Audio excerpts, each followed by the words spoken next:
Hello friends, welcome back. तो आज से हम एक न्यू सीरीज शुरू करेंगे। जो भी हमारे नेशनल इंटरनेशनल प्रीवियस 6 मंथ्स के करंट अफेयर्स हैं उन्हें हम रिवाइज करेंगे। और ये जो करंट अफेयर्स हैं, जो भी हमारे अपकमिंग एग्जाम हैं, चाहे वो Himachal Pradesh staff selection board Hamirpur का हो या फिर Himachal Pradesh public service commission Shimla का हो, इनके जो भी वेरियस एग्जाम हैं इनके लिए इंपॉर्टेंट है। और ये इस सीरीज़ की पार्ट 1 होगी। और ये जो सीरीज़ है हमारी, ये जनवरी 2020 से स्टार्ट होगी और जब तक एग्ज़ाम कंटिन्यू है हम तब तक इस सेशन को हम कंप्लीट करेंगे, इन पार्ट्स को कंप्लीट करेंगे।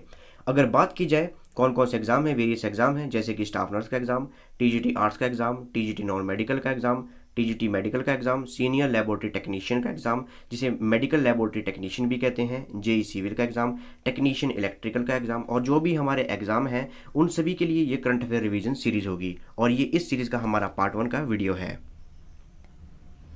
अगर डेट्स की बात की जाए, अगर हम डेट्स ध्यान में रखें तो सबसे पहले है अकाउंट्स क्लर्क का एग्ज़ाम जो कि 26 जुलाई को है इवनिंग सेशन में। सेकंड है हमारा सीनियर लेबोरेटरी टेक्नीशियन का एग्ज़ाम जिसे मेडिकल लेबोरेटरी टेक्नीशियन ग्रेड 2 कहते हैं, ये 28 जुलाई को है इवनिंग सेशन में। नंबर थर्ड पे जेई सिविल का एग्ज़ाम है 2 अगस्त को मॉर्निंग सेशन में। टीजीटी आर्ट्स का एग्ज़ाम है 9 अगस्त को मॉर्निंग सेशन में। स्टाफ नर्स का एग्ज़ाम है 9 अगस्त को इवनिंग सेशन में। टीजीटी नॉन मेडिकल का एग्ज़ाम है 16 अगस्त मॉर्निंग सेशन में। और टीजीटी मेडिकल का एग्ज़ाम है हमारा 16 अगस्त इवनिंग सेशन में। लेक्चरर हिस्ट्री का एग्ज़ाम है हमारा 16 अगस्त को। लेक्चरर हिंदी का एग्ज़ाम है 23 अगस्त को। Himachal Pradesh administrative service HS का एग्ज़ाम है हमारा 13 सितंबर को। होम्योपैथिक मेडिकल ऑफिसर का एग्ज़ाम है 14 सितंबर को। मैनेजर एचआरटीसी का है 16 सितंबर को। एग्जीक्यूटिव ऑफिसर का एग्ज़ाम 27 सितंबर को।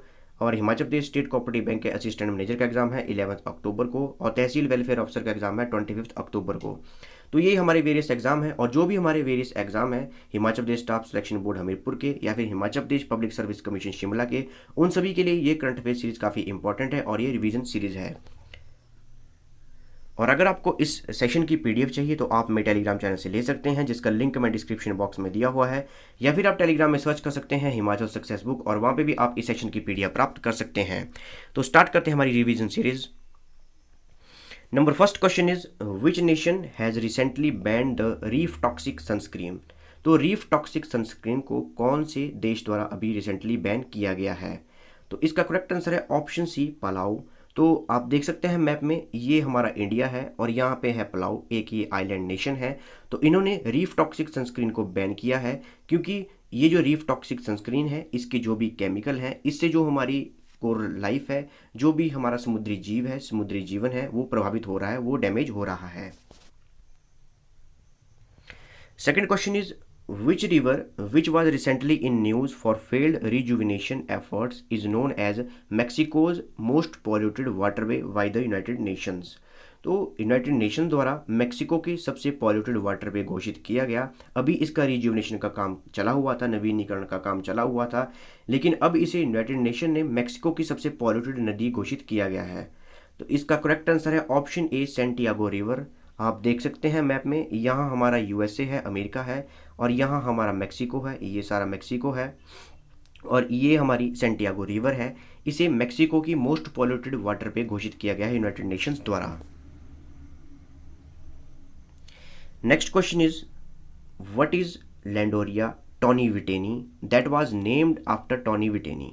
आप देख सकते हैं तस्वीर में, ये थे नेचर कंजर्वेशनिस्ट टॉनी विटेनी। इनके नाम से लैंडोरिया टॉनी विटेनी एक न्यू स्पीसीज खोजी गई है, उसका नाम रखा गया है। तो ये कौन सी स्पीसीज है? तो ये हमारी ऑप्शन ए इसका करेक्ट आंसर है। ये स्नेल की स्पीसीज है जिसका नाम रखा गया है टॉनी विटेनी के नाम पे। और टॉनी विटेनी ये ब्रिटिश कंजर्वेशनिस्ट थे और इन्होंने काफ़ी जो बायोडाइवर्सिटी थी एशिया में उनको डॉक्यूमेंट्री भी की थी। और अभी साइकिल क्रैश से इनकी डेथ हो चुकी है। Next question is ISRO is to set up its second launch port in Tamil Nadu for SSLV. What does SSLV stand for? तो इसरो द्वारा अब SSLV के लॉन्च के लिए एक सेकंड लॉन्च पोर्ट तैयार किया गया है तमिलनाडु में। तो SSLV की फुल फॉर्म क्या है? तो इसका करेक्ट आंसर है option C, small satellite launch vehicle. तो SSLV की फुल फॉर्म है स्मॉल सैटेलाइट लॉन्च व्हीकल, जिसके लिए सेकंड लॉन्च पोर्ट अभी तैयार किया गया है इसरो द्वारा तमिलनाडु में।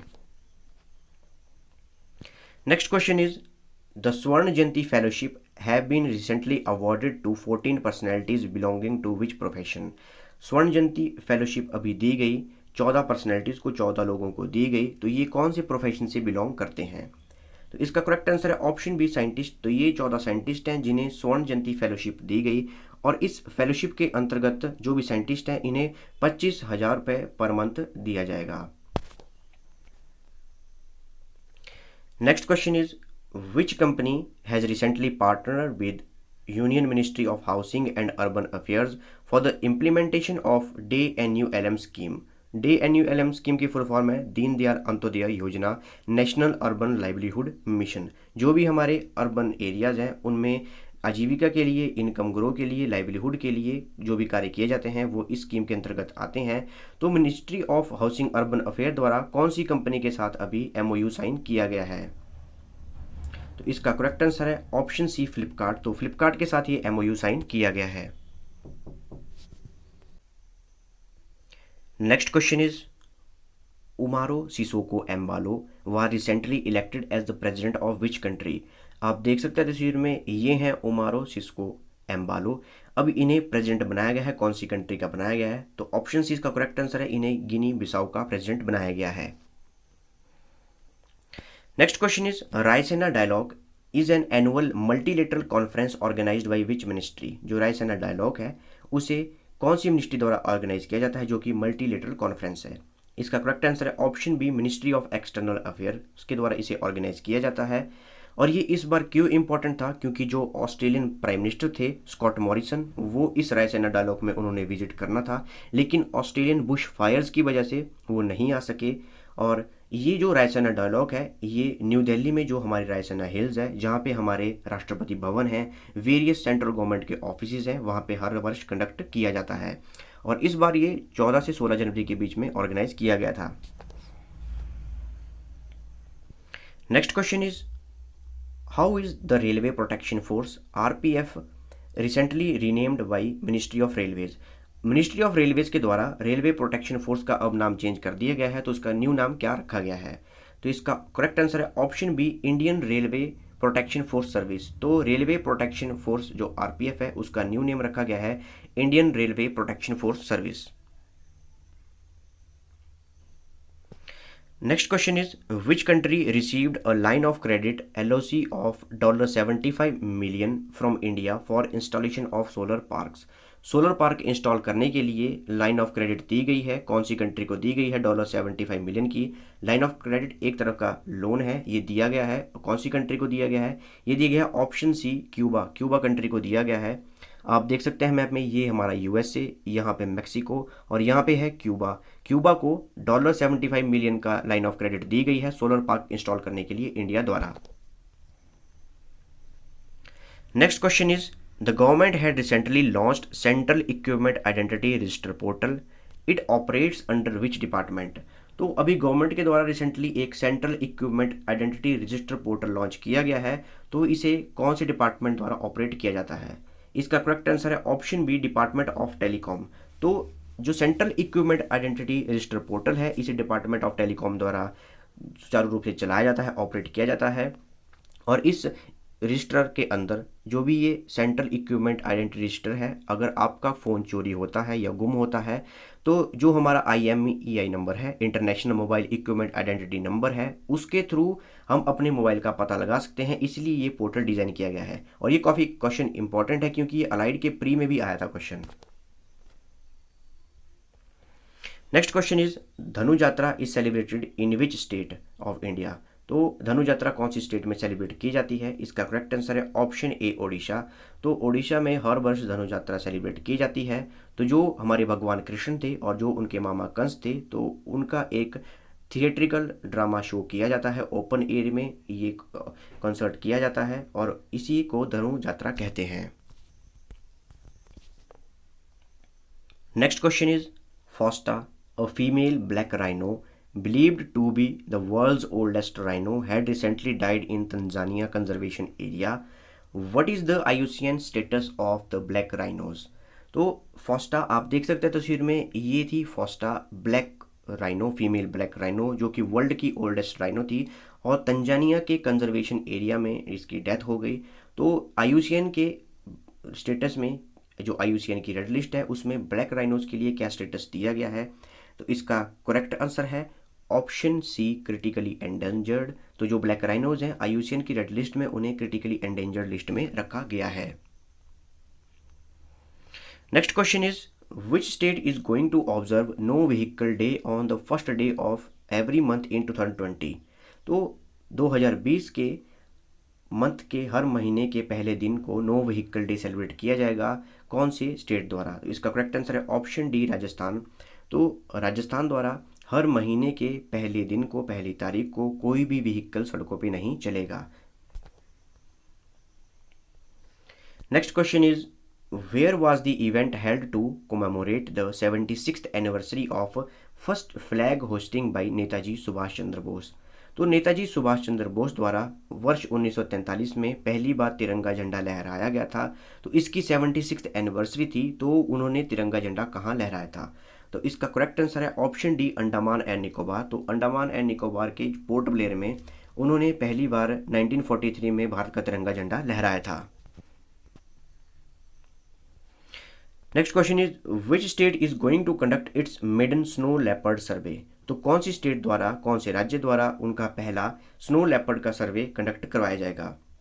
इसका करेक्ट आंसर है ऑप्शन ए, उत्तराखंड। तो उत्तराखंड द्वारा उनका पहला स्नो लेपर्ड सर्वे करवाया जाएगा। आप देख सकते हैं तस्वीर में, इसे स्नो लेपर्ड कहते हैं, बर्फानी तेंदुआ कहते हैं, जो कि हिमाचल प्रदेश का स्टेट एनिमल भी है। Next question is which ministry is set to launch संतुष्ट portal for rapid grievance redressal for the employers and the employees. तो कौन सी मिनिस्ट्री द्वारा एक संतुष्ट पोर्टल अभी जारी किया जा रहा है? जो भी मालिक हैं और जो भी कर्मचारी हैं उनके बीच में अगर कोई आनाकानी होती है तो उनका जो ग्रीवियंस है उनको रैपिड रिड्रेसल के लिए ये पोर्टल लॉन्च किया गया है। तो ये लॉन्च किया गया है ministry of labour and employment द्वारा। Next question is who is going to head the recently constituted task force for developing the national infrastructure pipeline। जो नेशनल इंफ्रास्ट्रक्चर पाइपलाइन है उसके लिए टास्क फोर्स गठित की गई है, तो उसके हेड कौन है? तो इसका करेक्ट आंसर है option B, economic affair secretary. जो हमारे इकोनॉमिक अफेयर सेक्रेटरी हैं अभी करंट में है तरुण बजाज, तो उन्हें हेड बनाया गया है। जो भी नेशनल इंफ्रास्ट्रक्चर पाइपलाइन है उसकी जो टास्क फोर्स है उसका हेड बनाया गया है।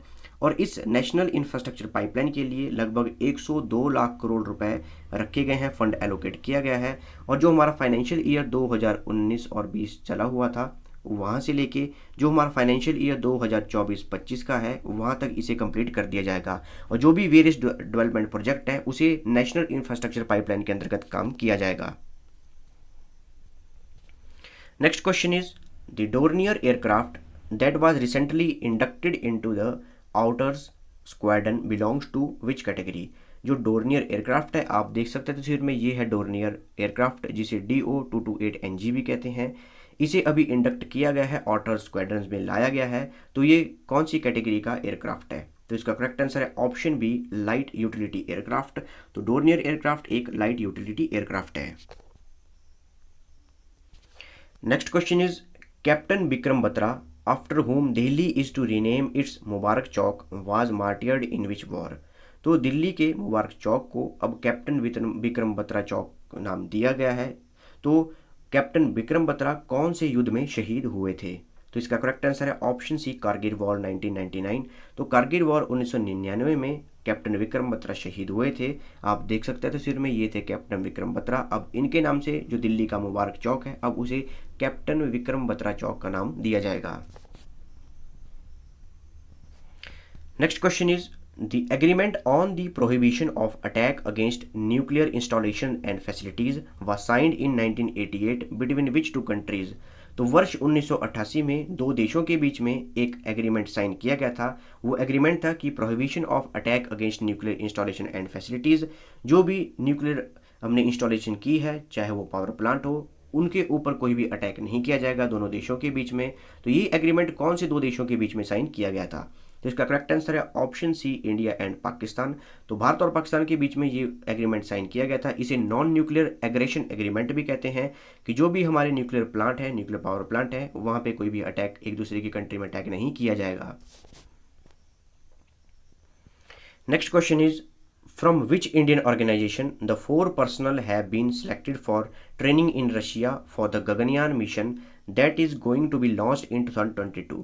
तो वर्ष 2022 में जो भारत का गगनयान मिशन लॉन्च किया जाएगा, तो उसके लिए भारत के 4 लोगों को सिलेक्ट किया गया है और रशिया में उनको ट्रेनिंग दी जाएगी। तो वो कौन सी ऑर्गेनाइजेशन से संबंधित हैं? तो इसका करेक्ट आंसर है ऑप्शन बी, इंडियन एयरफोर्स। तो इंडियन एयरफोर्स के जो 4 जवान हैं उन्हें ट्रेनिंग दी जाएगी गगनयान मिशन, जिसे लॉन्च किया जाएगा वर्ष 2022 में। Next question is who will launch the Earthshot prize to motivate new solution to tackle climate crisis.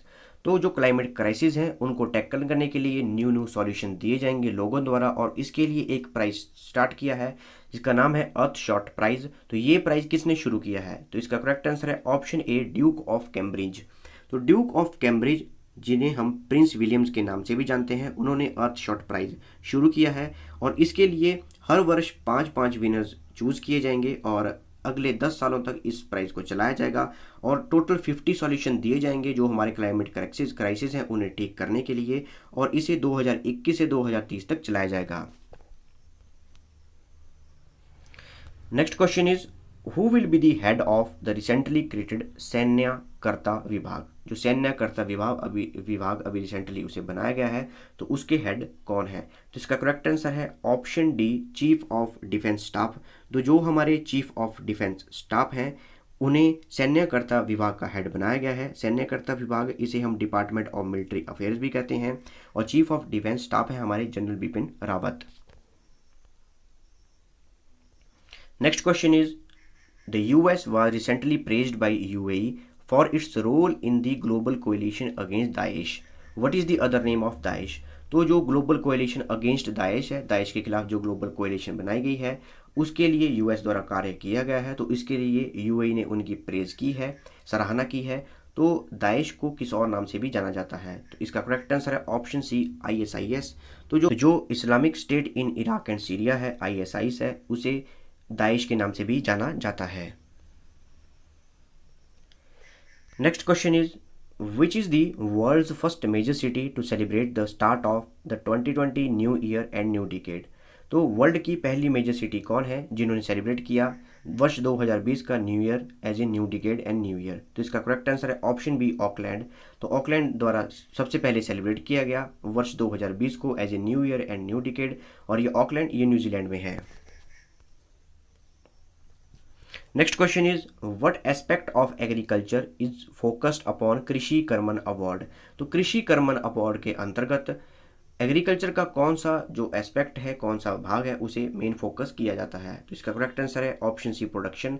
तो कृषि कर्मन अवार्ड उन राज्यों को दिया जाता है जिनकी एक्सीलेंट एग्रीकल्चर प्रोडक्शन रही जाती है। Next question is what is the aim of the recently formed Akhil Bharatiya Gujarati समाज संकलन समिति। जो अखिल भारतीय गुजराती समाज संकलन समिति है उसका एम क्या है? इसका करेक्ट आंसर है option B, include non resident Gujaratis in the state's development process. Next question is on January 2, 2020 Prakash Parv was celebrated as birth anniversary of which Sikh guru.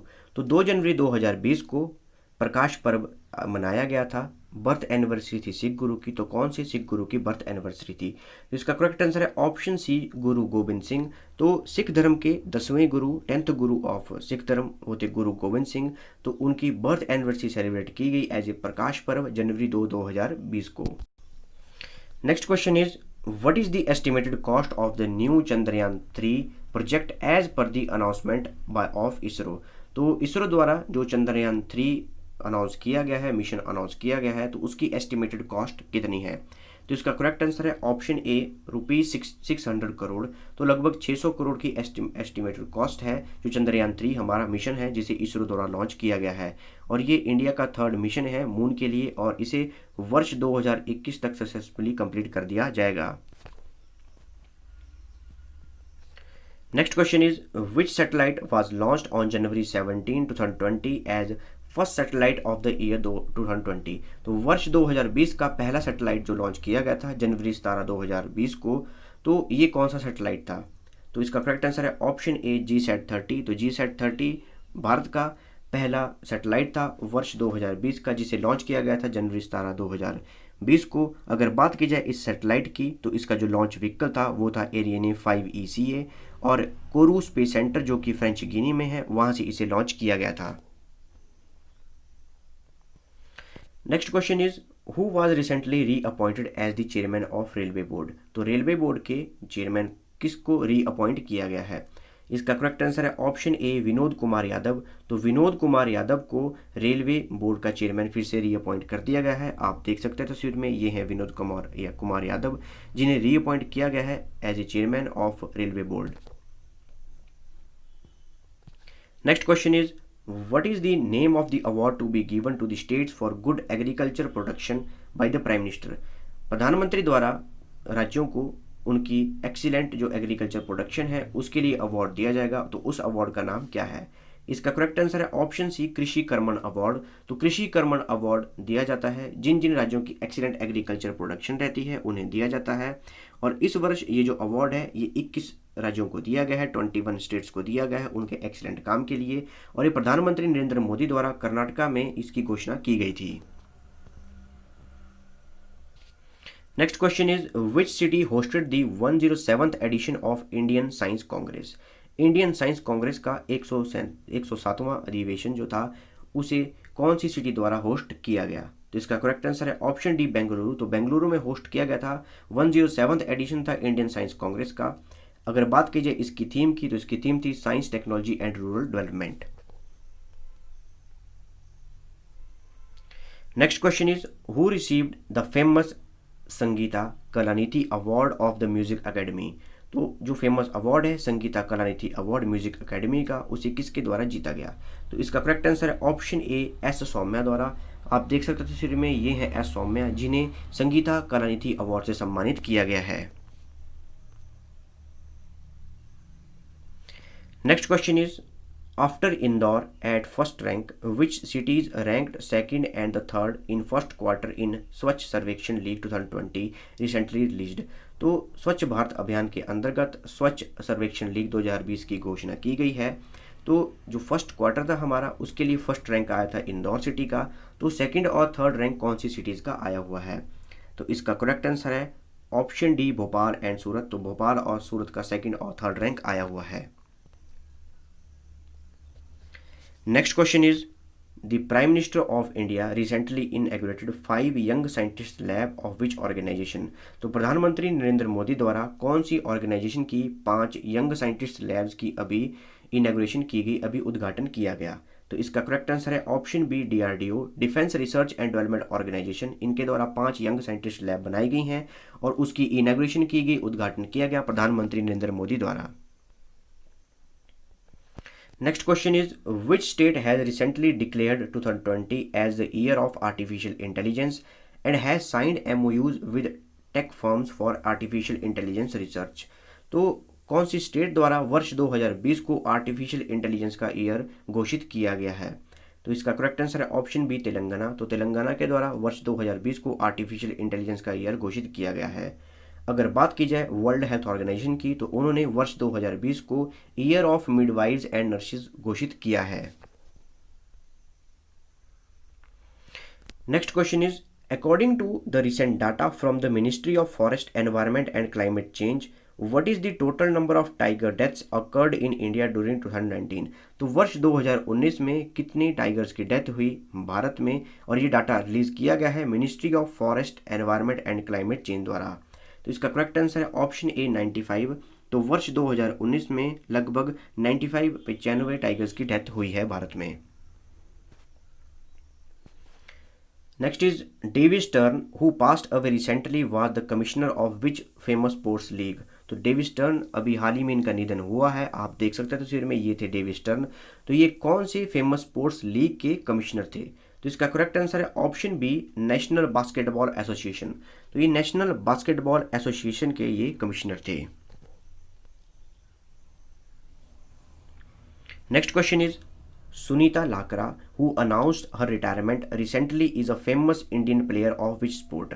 तो सुनीता लाकरा जो कि कैप्टन भी रह चुकी हैं, तो ये कौन सी फेमस स्पोर्ट्स की इंडियन प्लेयर थी? तो इसका करेक्ट आंसर है ऑप्शन सी हॉकी। तो ये हॉकी की प्लेयर थी सुनीता लाकरा और अब इन्होंने रिटायरमेंट अनाउंस कर दी है। Next is which state has recently announced a scheme to deliver sand to customers door step from 2 January 2020। तो 2 जनवरी 2020 से अगर किसी को रेत की ज़रूरत है, सैंड की ज़रूरत है, तो उसके घर में डोर स्टेप डिलीवरी की जाएगी। तो ये स्कीम कौन से राज्य द्वारा शुरू की गई है? तो इसका करेक्ट आंसर है ऑप्शन सी, आंध्र प्रदेश। तो आंध्र प्रदेश द्वारा ये स्कीम शुरू की गई है। Next is who was recently presented with the Lokmanya Tilak national journalism award. तो Lokmanya Tilak national journalism award से अभी किसे सम्मानित किया गया? तो इसका करेक्ट आंसर है ऑप्शन डी, संजय गुप्ता। आप देख सकते हैं तस्वीर में, ये हैं संजय गुप्ता और ये चीफ एडिटर हैं दैनिक जागरण के। इन्हें Lokmanya Tilak national journalism award से सम्मानित किया गया है। Next is what is the new integrated helpline number of the Indian railways launch recently.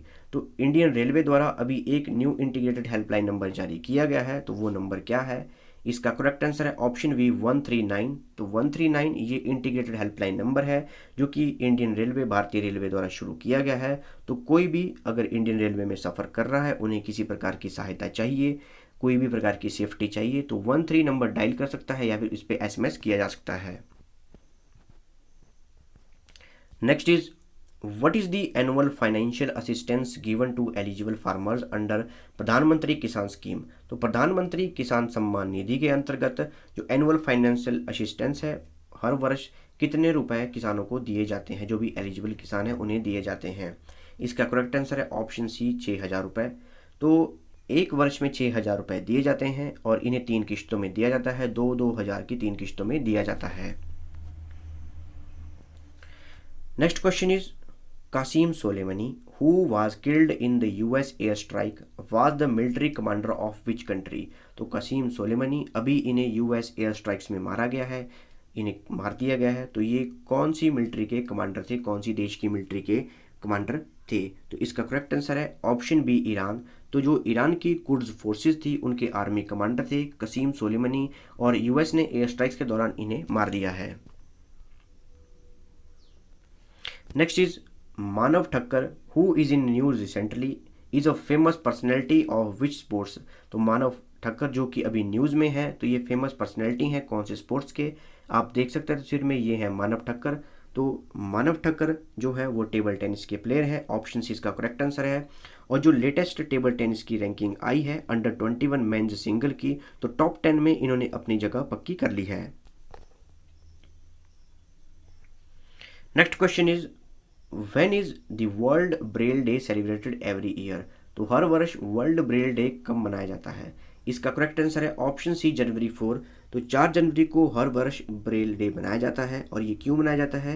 क्योंकि ब्रेल लिपि, जो ब्रेल स्क्रिप्ट है, जो भी विजुअली इम्पेयर्ड है, जिन्हें जो देख नहीं सकते या कुछ कम देखते हैं, विजुअली इम्पेयर्ड हैं, तो उनके लिए इस लिपि को इन्वेंट किया गया है। और ये इन्वेंट की गई थी लुइस ब्रेल द्वारा, और इसीलिए 4 जनवरी को वर्ल्ड ब्रेल डे सेलिब्रेट किया जाता है।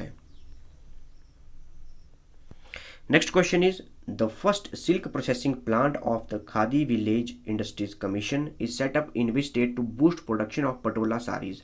तो पटोला साड़ीज की प्रोडक्शन को बूस्ट करने के लिए खादी विलेज और इंडस्ट्रीज कमीशन द्वारा एक फर्स्ट सिल्क प्रोसेसिंग प्लांट लगाया गया है। तो ये कौन सी स्टेट में लगाया गया है? इसका करेक्ट आंसर है ऑप्शन बी, गुजरात। तो इसे गुजरात में लगाया गया है। Next question is the transport department of which state recently launched a helpline for women called Damini. तो कौन से ट्रांसपोर्ट डिपार्टमेंट द्वारा, कौन से राज्य के ट्रांसपोर्ट डिपार्टमेंट द्वारा एक वुमेन हेल्पलाइन नंबर जारी किया गया है जिसका नाम दामिनी रखा गया है? इसका करेक्ट आंसर है ऑप्शन ए, उत्तर प्रदेश। तो जैसे हिमाचल में HRTC है, वैसे ही उत्तर प्रदेश में UP SRTC है। तो उन्होंने एक दामिनी हेल्पलाइन नंबर लॉन्च किया है और इस पे कॉल कर सकते हैं या फिर व्हाट्सएप सेवा भी ले सकते हैं। Next question is which Indian city host the all India police judo cluster championship. तो कौन सी सिटी में all India police judo cluster championship organise की गई थी? इसका करेक्ट आंसर है ऑप्शन सी, न्यू दिल्ली। तो न्यू दिल्ली में 3 जनवरी से 7 जनवरी तक all India police judo cluster championship शुरू की गई थी, ऑर्गेनाइज किया गया था और इसे ऑर्गेनाइज करवाया गया था CRPF द्वारा। Next question is the national disaster response force NDRF academy is to be set up और इस्टेब्लिश्ड इन विच सिटी। तो तो एनडीआरएफ की जो अकेडमी है, नेशनल डिजास्टर रिस्पांस फोर्स की अकेडमी है, उसे कौन सी सिटी में अभी इस्टेब्लिश किया जाएगा? इसका करेक्ट आंसर है ऑप्शन सी, नागपुर। आप इसे ऐसे भी याद रख सकते हैं, एनडीआरएफ, एन से एनडीआरएफ और एन से नागपुर। तो नागपुर में एनडीआरएफ की अकेडमी इस्टेब्लिश की जाएगी। Next question is Ratan Ojha who recently passed away was a theater artist and activist of which state? तो रतन ओझा अभी रिसेंटली इनकी डेथ हो गई, तो ये कौन सी स्टेट से रिलेटेड थे? तो इसका करेक्ट आंसर है ऑप्शन सी, आसाम। तो ये आसाम से रिलेटेड थे, आप देख सकते थे तस्वीर में, ये थे रतन ओझा, रिसेंटली पास अवे हो चुके हैं। तो ये थी हमारी पार्ट 1 की रिवीजन सीरीज की discussion. Thanks for watching video, do like share and subscribe my channel.